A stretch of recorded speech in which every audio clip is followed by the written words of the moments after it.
गुप्ता और आप देख रहे हैं SPN 9 न्यूज। स्वागत है आपका हमारे खास कार्यक्रम किस्सा राजनीतिका में। आज हम बात करेंगे उस किस्से की जब बीजेपी के सांगानेर से विधायक ने राजस्थान की पूर्व मुख्यमंत्री वसुंधरा राजे से सीधी बगावत कर दी।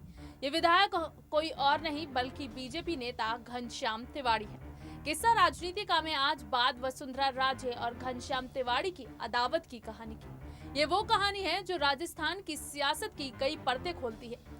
चलिए करते हैं कार्यक्रम की शुरुआत और आगे बात करते हैं इस कहानी की। 21 अगस्त 2002 राजस्थान का बाबू साहेब केंद्र की ओर से चल पड़ा था देश का उपराष्ट्रपति बनने।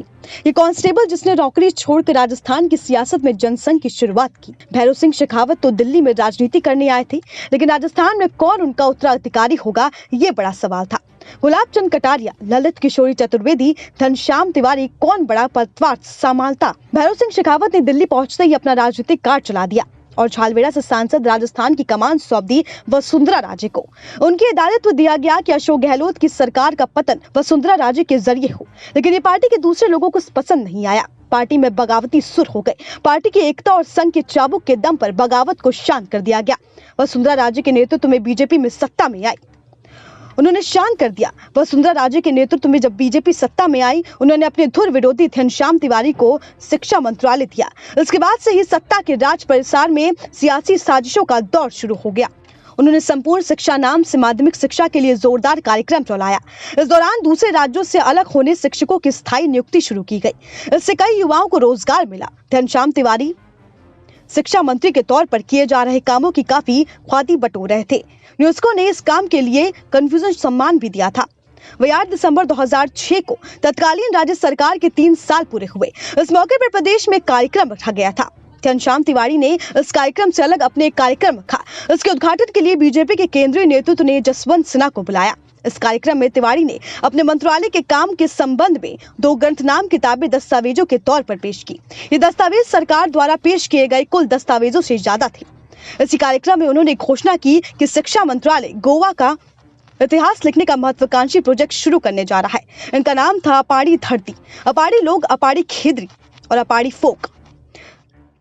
वसुंधरा राजे ने इसे सियासी चुनौती के तौर पर समझा था। 2007 में बाड़मेर जिले के गांव जसौल में हुई पार्टी के बाद से वसुंधरा राजे और उनके विरोधी खेमे में खाई और बढ़ गई।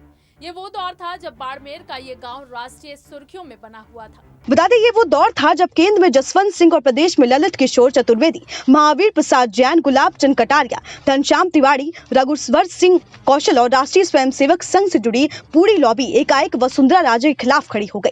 2 दिसंबर 2007 को बाड़मेर जिले का गांव जसेल राष्ट्रीय सुर्खियों में रहा। पूर्व विदेश मंत्री जसवंत सिंह द्वारा आयोजित रियाण कार्यक्रम में अफीम परोस जाने की खबर सामने आई। इसके बाद जोधपुर में उनके खिलाफ इस मामले में मुकदमा दर्ज कर लिया गया। इनमें 9 और लोगों को भी अभियुक्त बनाया गया। हालांकि रियाण में अफीम परोसी जा रही थी। जसवंत सिंह रह चुके थे, लेकिन राज्य में वसुंधरा राजे की सरकार थी और दोनों गुटों में खाई और जोर ज्यादा बढ़ गई थी। दूसरे असंतुष्ट नेता गृह मंत्री गुलाब चंद कटारिया हुआ करते थे। गुर्जर आंदोलन के बाद वसुंधरा राजे गृह मंत्रालय का काम खुद देखने लगी। कटारिया के पास उनके ही विभाग की फाइल जाना बंद हो गई। वो इससे नाराज चल रहे थे। इसके अलावा कोटा से विधायक मदन दिलवार भी राजे से नाराज हुए। वो कट्टर हिंदुवादी नेता की छवि रखते थे। कोटा में इमनुएल मिशन पर भी विहिप के लोगों ने हमला कर दिया था। इसमें दिलवार के लोग शामिल थे। दिलवार पर हिंसा करने के लिए और हिंसा भड़काने का आरोप लगा। इसके बाद राजे ने उनकी खूब खिंचाई की। इस बीच कार्यालय के अंतिम समय में तिवारी को शिक्षा मंत्री से हटा दिया गया और इसकी विधि और न्याय मंत्रालय और खाद्य नागरिक आपूर्ति मंत्रालय थमा दी गई। इस तरह से 2007 के चुनाव से पहले वसुंधरा राजे ने अपना खिलाफ पार्टी ही विपक्ष खड़ा कर दी थी। चुनाव हारने की पटकथा लिखी जा चुकी थी। साल 2008 ये वो समय था जब चुनाव हार के बाद भी ये झगड़ा सुलझ नहीं पाया था। वसुंधरा राजे को नेता प्रतिपक्ष बनाए जाने के खिलाफ विरोध धड़े ने खूब जोर आजमाइश की। अगस्त 2009 में पार्टी की तरफ से उन्हें पद छोड़ने के लिए भी कह दिया गया था। इसका जवाब वसुंधरा ने अपने अंदाज में दिया। पार्टी के 40 से ज्यादा विधायकों के साथ वो दिल्ली शक्ति प्रदर्शन करने पहुंच गई। इसके बाद शीर्ष नेतृत्व को ये विचार छोड़ना पड़ा। हालांकि विरोधी खेमे के अरुण चतुर्वेदी को प्रदेश अध्यक्ष पद देकर शक्ति के संतुलन की कोई कोशिश जरूर की गई। हार के बाद ये उम्मीद की जा रही थी कि पार्टी में कलह शांत होगी, लेकिन हुआ इसका उलट। साल 2009 के आम चुनाव में घनश्याम तिवारी को जयपुर शहर सीट से बीजेपी का टिकट मिला। ये बीजेपी की सबसे सुरक्षित सीट थी। 1989 से गिरधारी लाल भार्गव लगातार इस सीट पर जीतते आए। तिवारी इस सीट पर कांग्रेस से हमेशा महर्ष जोशी के खिलाफ 16,000 वोटों से चुनाव हार गए। आरोप लगा कि वसुंधरा लॉबी पर। वही तिवारी कहते थे कि आदर्श नगर विधायक अशोक परमानी और किशनपोल विधायक मोहनलाल गुप्ता वसुंधरा के खास से सलाहकार है। उस समय जब सांसद का चुनाव लड़ा जा रहा था तो पूरे जयपुर में से विधानसभा चुनाव में पछाड़ दिया गया। बाद में पता चला कि इन दोनों में मेरे खिलाफ जमकर प्रचार किया। उन्होंने कहा कि ताकि मैं केंद्र की राजनीति में ना सकूं। यह दावत 2013 के चुनाव में तब शांत नहीं हुई जब वसुंधरा राजे चुनाव से पहले प्रचार के लिए स्वराज संकल्प यात्रा निकाली थी।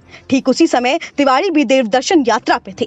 स्थिति ये हो गई कि तिवारी को संगनार से टिकट देने के लिए केंद्रीय नेतृत्व को हस्तक्षेप करना पड़ा। बड़े बहुमत से सत्ता लौटी और वसुंधरा ने अपना बदला पूरा किया और सबसे बड़ी जीत दर्ज कराकर आए तिवारी को मंत्रिमंडल में कोई जगह नहीं मिली। तिवारी ने भी इस चुनौती स्वीकार किया और एक समांतर संगठन खड़ा कर दिया। हालांकि ये संगठन अब तक गैर राजनीतिक है, लेकिन कब तक गैर राजनीतिक रह पाएगा इसके बारे में निश्चित तौर पर कुछ नहीं कहा जा सकता। हालांकि एक दशक पुरानी इस लड़ाई में अब तिवारी अकेले पड़ते पर दिखाई दे रहे हैं। ललित किशोर चतुर्वेदी और रघुवीर सिंह कौशल का इंतकाल हो चुका है। महावीर प्रसाद जैन चुप्पी साधे हुए हैं। जसवंत सिंह बीमार है। कैलाश मेघवाल, गुलाब चंद कटारिया, ओंकार लखावत और अरुण चतुर्वेदी चुनाव से पहले ही वसुंधरा खेमे में जा चुके हैं। ऐसे में तिवारी अकेले इस लड़ाई को कैसे लड़ते हैं ये देखना अहम होगा। खबर ये भी है कि अंदर खाने कई पार्टी नेताओं का समर्थन उन्हें प्राप्त है। हाल ही में अनुशासनहीनता पर आए नोटिस के बारे में घनश्याम तिवारी अपना पक्ष कुछ इस तरह रखते हैं। उन्होंने कहा कि 1943 में जब संघ पर प्रतिबंध लगा था तब मेरे ताऊ सी प्रथमानाम गिरफ्तार हुए थे। आपातकाल के दौरान एक स्वयंसेवक होने के नाते मुझे गिरफ्तार किया गया था। मेरे बेटे और पोते भी संघ से जुड़े थे। ये 4 पीढ़ी लंबा जुड़ाव है। संघ में आपको अनुशासन जन्महिट्टी के तहत पिलाया जाता है। ये लोग मुझे अरुपेक्ष समझते हैं। मैं वसुंधरा राजे का नेतृत्व स्वीकार कर लूंगा, लेकिन मैं ऐसा नहीं करना चाहता। Report SPN 9 news. संस्कृत में एक श्लोक है, ना दैन्यम ना चा पलायनम, मैं ना तो डरूंगा और ना ही पीछे हटूंगा। घनश्याम तिवारी ने भी वसुंधरा राजे के सामने कुछ यूं ही किया।